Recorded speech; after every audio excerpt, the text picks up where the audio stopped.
at 10:45. You think you're going to go on at 11 o'clock. Now the main event is the very first fight of the evening because of the weather conditions. We're outside. What is going through your mind as a fighter if this is you in the ring and then all of a sudden you have to be ready? Well, you know, I've had I've actually been unfortunate that I had a situation where I had to wait, you know, over and over again, warm up, you know, stop, warm up, stop, and it really, it does a lot for your body when you keep having to warm up and sit down. And I'm sure that the fighters have a lot to think about. And I'm sure she's also glad that she can go on first instead of last and get it over with before the rain comes again. What about you, Antonio? I mean, have you ever been in a situation where all of a sudden you say, I'm out now? You expect me to be ready this fast? Does that throw your timing off? You know, it can because, you know, mentally, if you're weak and not really focused, it can have an effect on you. But I think these fighters are consummate pros. Laila is a consummate pro. She's experienced, as well as Nikki. So, I mean, hey, they know that their time was coming. Here it is. Sooner than later. Is there a situation with the Nikki Eplan where you start rattling off your mouth? Does fear try to get the best of you? Is she trying to convince herself, or is she trying to convince Laila? I don't know. I hope that, you know, for her sake, that, you know, she really feels that she has the ability, the talent, and the skill to get in here and compete. Not only compete and win. If she can, I think we're in for an unbelievable night of boxing, regardless of lady boxing, male boxing, boxing, period. The Ward lost her fight to Ann Wolfe. I think it would be an interesting fight, and a lot of people are talking about that. In the ring right now, you see our CEO of Raging Promotions. That's Mr. Marty Wynn. Also in the ring, there is Yahya McClain, who happens to be the husband of Laila Ali and a very good friend of the young man that we're having the privilege of having as our color analyst tonight, of course, Mr. Antonio Tarver. You know, Antonio, you know all too well what confidence can do and how it can help to build a fighter, for his momentum, for what the fighter must do in the ring, despite what other people are saying, despite the fact what other people had said prior to your two fights with Roy Jones Jr. In your first fight, I'll look you right in the face. I felt you did what you had to do, but not enough to win. But in the second fight, of course, you left no doubt in anyone's mind.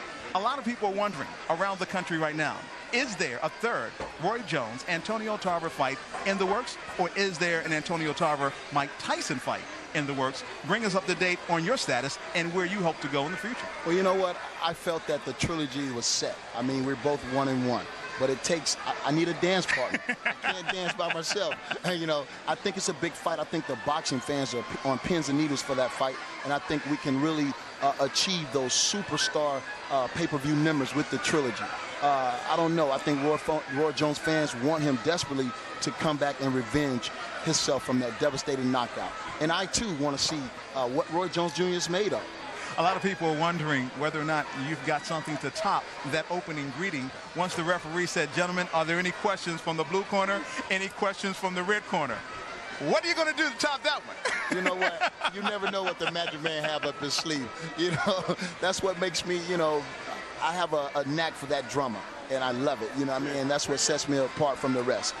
You know, you got to be willing to lay it all on the line on the spur of a moment. And at that moment, I was willing to lay it all on the line. All right, we've got our fighters getting ready. We've got another member of our broadcast team who's standing by the locker room of Nikki Eplan. That's my man, Mark Gray, and he is really too sharp himself. Mark, what's happening with Nikki Eplan? Well, Ronnie, let me tell you, the tension over here on this side of the building is palpable. Nikki, who has been such an affable person, what a wonderful challenger she's been all week, so affable to the media, very personable with the fans. I even saw her outside her hotel last night taking pictures with people who were just coming up to meet her. But she has got her game face on. And let me tell you something, Ronnie. You look into the eyes of fighters when they come out, and they normally are the windows to their souls. And I got to believe right now that deep down inside Nikki Eplan this evening, she really believes that she has an opportunity to win this fight.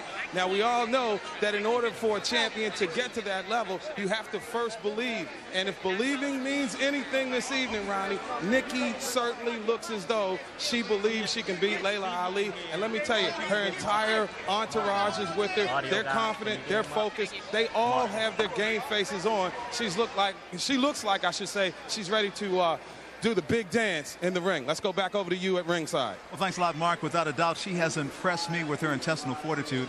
Here's a young lady who says, you know what? I am not going to be scared of Laila Ali. But what does Laila Ali think of Nikki Eplon? You're talking about the daughter of the greatest fighter of all time, Muhammad Ali. She is 16-0. She has 13 knockouts. And she, of course, laid her name to the fame of the greatest female fighter in the world today by her destruction and demolition of Christy Martin back in August. Was it for real?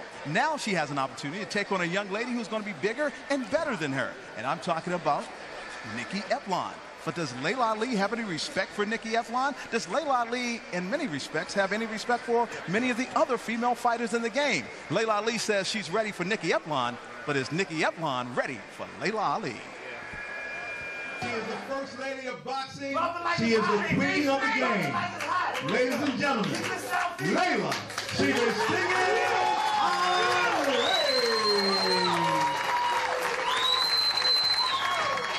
It's obvious the apple didn't fall far from the tree when you mentioned the name Ali. Laila, very much like her father, talks up a big fight. Nikki Eplon is a dreamer, okay? That's basically it.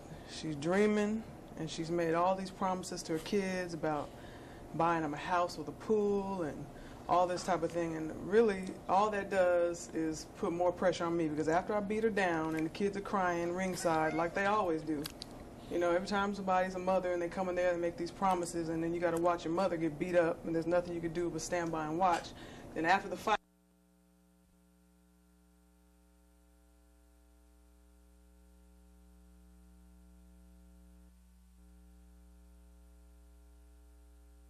I appreciate her putting that pressure on me, because now I'm going to have to lie to the woman's kids, and that's one thing I don't like to do, is lie to kids.